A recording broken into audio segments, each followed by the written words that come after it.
ขอโอกขายสวรรค์เขตอีกรอบนึงให้ไอ้บอยฝากเครื่องไปให้อีกมันก็สามารถจะเอาให้ไปได้อีกแล้วเพราะว่าอย่างเนาะท่านฝากให้ไปมันจะย่อมาหาหน้าเนี่ยแม่เออแม่นบ่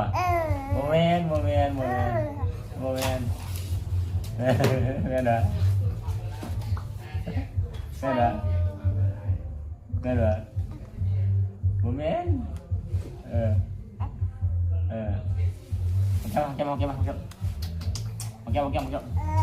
เก็บมาได้ป่ะ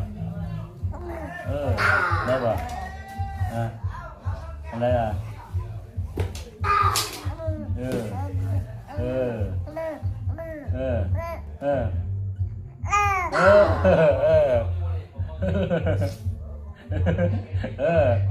อันแหละ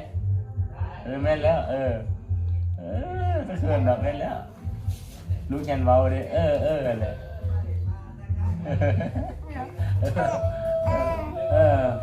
เหนื่อยโมเมนแม่นวะแม่นวะแม่นวะ